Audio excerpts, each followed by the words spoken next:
Hi guys, good morning. എന്തൊക്കെയാണ് വിശേഷങ്ങൾ? സുഖമായിട്ടിരിക്കണോ എല്ലാവരും? അപ്പോൾ ഞാനൊരു കുട്ടി വീഡിയോ ആയിട്ട് വന്നിരിക്കുകയാണ്. എന്താ കാര്യം എന്ന് വെച്ചാൽ, എൻ്റെ കയ്യിൽ ഒരു വിത്തിൻ്റെ പാക്കറ്റ് കിട്ടി. അതൊരു വീക്കിലീൻ്റെ കൂടെ ഉണ്ടായിരുന്നതാണ്. അപ്പോൾ അതിൽ നല്ല ആരോഗ്യമുള്ള വിത്തുകളുണ്ടായിരുന്നു. അപ്പോൾ അത് കണ്ടപ്പോൾ കളയാൻ തോന്നിയില്ല. അപ്പോൾ ഇവിടെ ഞാൻ പച്ചക്കറി നട്ട ബാഗിൽ കാലിയായിട്ടിരിക്കുകയായിരുന്നു. അതിലുള്ളതെല്ലാം വാടിപ്പോയിട്ടുണ്ടായിരുന്നു. അപ്പം ഞാൻ കരുതി എന്നാൽ പിന്നെ അതിലേക്ക് ഇട്ട് കൊടുക്കാമല്ലോ എന്ന് വിചാരിച്ച്. അതിലെന്താ ചീരയുടെ വിത്തും അങ്ങനെ ഉണ്ട്. അയൽവാസിയാണ്, അവരോട് സംസാരിച്ചുകൊണ്ടിരിക്കുകയാണ് ഞാൻ. അതിൽ ചീരയുടെ വിത്തും പിന്നെ പയറും വെണ്ടയ്ക്ക അങ്ങനെ എന്തൊക്കെയാണ് ഉള്ളത്. അതവിടെ ഇട്ടിട്ട് മുളച്ച് കഴിഞ്ഞിട്ട് പിന്നീട് നമുക്ക് വേറെ മാറ്റി നടാലോ എന്ന് കരുതി. അപ്പം ഞാനിങ്ങനെ കിളച്ചുകൊണ്ടിരിക്കുക വിത്തിടാമെന്ന് വിചാരിച്ചിട്ട്. ഫോണ് പിടിച്ചിരിക്കുന്നത് എൻ്റെ മോള് ഇസ ബേബിയാണ്. അപ്പോൾ അവളെ കളികളൊക്കെ ചെയ്തുകൊണ്ടിരിക്കുന്നുണ്ട്. എനിക്ക് വേറെ നിവൃത്തിയില്ല, ഫോണ് പിടിക്കാൻ വേറെ ആരും ഉണ്ടായിരുന്നില്ല. അടുത്ത വീട്ടിലെ അമ്മച്ചിയാണ്, അവരോട് സംസാരിച്ചുകൊണ്ടിരിക്കുന്നത്. അവരത് ചോദിക്കണം എന്താ ചെയ്യുന്നതെന്ന്. അപ്പോൾ ഞാൻ പറഞ്ഞു കുറച്ച് വിത്തുണ്ടായിരുന്നു, അത് നടാമെന്ന് വിചാരിച്ചു എന്ന്. അപ്പോൾ അത് നട്ടുകൊണ്ടിരിക്കുകയാണ്. അവരെ തന്നെ ഫോക്കസ് ചെയ്യാമെന്നാണ് തോന്നുന്നത്.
കൈ കൊണ്ട് കുടയാൻ, കയ്യിൽ വെള്ളം ഒഴിച്ച് കുടഞ്ഞു കൊടുക്കാൻ പറഞ്ഞപ്പോൾ അവൾ കൈ വെറുതെ കുടയുന്നു, വെള്ളം വേറെ ഒഴിക്കുന്നു.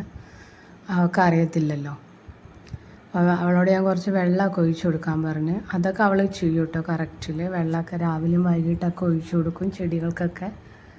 പിന്നെ അവൾ അദ്ദേഹത്തൊക്കെ വെള്ളം ആവല്ലോ എന്ന് കരുതിയിട്ട് ഞാൻ അതിന് സമ്മതിക്കാത്തതാണ്. പിന്നെ അതൊക്കെ കഴിഞ്ഞിട്ട് ഞാൻ ചെടിക്കൊക്കെ വെള്ളം നനച്ചു. പിന്നെ മുറ്റം തൂക്കാനുണ്ടായിരുന്നു. അപ്പോൾ ആ പരിപാടികളൊക്കെ ഏർപ്പെട്ടു.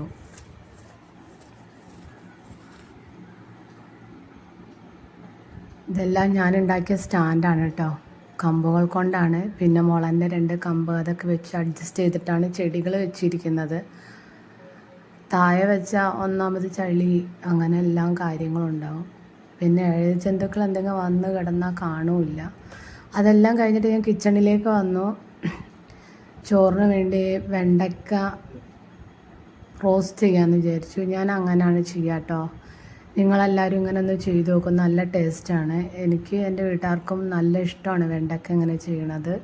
നിങ്ങളെല്ലാവരും ടേസ്റ്റ് എങ്ങനെയാണെന്ന് എനിക്ക് അറിയില്ലെങ്കിൽ നിങ്ങളെല്ലാവരും ഒന്ന് ട്രൈ ചെയ്ത് നോക്കുക. നല്ല ടേസ്റ്റാണ്, എനിക്ക് ഭയങ്കര ഇഷ്ടമാണ്.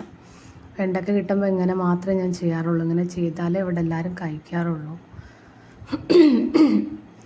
വളരെ സിമ്പിളാണ്. വെണ്ടയ്ക്കൻ്റെ ആ വഴുവഴുപ്പൊന്ന് പോകാൻ വേണ്ടി ഒന്ന് വാട്ടിയെടുത്തു. അത് കഴിഞ്ഞിട്ട് കുറച്ച് സവാള, ഒരു തക്കാളി, 2 പച്ചമുളക്, പിന്നെ കുറച്ച് മുളക് പൊടി, മഞ്ഞൾപ്പൊടി, പിന്നെ കുറച്ച് സാമ്പാറിൻ്റെ പൊടി.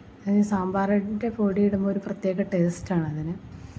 അപ്പോൾ ഇതെല്ലാം കൂടി ഒന്നിട്ടിട്ട് വഴറ്റിയെടുത്താൽ മതി. അത്രയേ ഉള്ളൂ പരിപാടി. നിങ്ങളെല്ലാവരും ഒന്ന് ചെയ്ത് നോക്കും. പെട്ടെന്നൊരു ചോറിനൊരു കറിയും ആവും, നല്ല ടേസ്റ്റും ആയിരിക്കും. അപ്പോൾ കറികളൊക്കെ വേറുണ്ട്, തോരന് കറിയെല്ലാം ഞാൻ വെച്ച് കഴിഞ്ഞു. ഇപ്പോൾ വെണ്ടക്ക കണ്ടപ്പോഴേ അപ്പോൾ ഇതിങ്ങനെ ചെയ്യാമല്ലോ എന്ന് കരുതി. സമയം ഉണ്ടായിരുന്നു, അതാണ് ഞാൻ അങ്ങനെ ചെയ്യുന്നത്. നിങ്ങളെല്ലാവരും ഇങ്ങനെ ഒന്ന് ട്രൈ ചെയ്ത് നോക്കൂ കേട്ടോ, നിങ്ങൾക്ക് ഇഷ്ടമാവും.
കഷ്ണം പുളി ഒഴിക്കണേ, പിന്നെ ചൂടുവെള്ളമാണ് ഒഴിക്കേണ്ടത്. ഇത് ഞാൻ 2-3 ദിവസം മുന്നേ എടുത്ത വീഡിയോ ആയിരുന്നു. അപ്പോൾ ഞാനിപ്പോൾ വീഡിയോ യൂട്യൂബിലിടാമെന്ന് കരുതിയപ്പോൾ ഞാൻ അന്നിട്ട വിത്ത് എത്രത്തോളം മുളച്ചെന്ന് നിങ്ങൾക്ക് കാണിച്ചു തരാമെന്ന് കരുതി. ഇപ്പോൾ ഇത് എത്ര മുളച്ചിട്ടോ, ഞാനിട്ട വിത്തുകളെല്ലാം മുളച്ചു. ചീരൻ്റെ വിത്തും അങ്ങനെ അതിലുണ്ടായിരുന്ന എല്ലാ വിത്തും മുളച്ചു കേട്ടോ. ഇനിയിപ്പോൾ ഇത് വളർന്ന് വന്നിട്ട് ഞാൻ കാണിച്ചു തരാവേ. അപ്പോൾ ഇത്രയുള്ള എല്ലാവരും ഇഷ്ടപ്പെട്ടാൽ സബ്സ്ക്രൈബ് ചെയ്യണേ.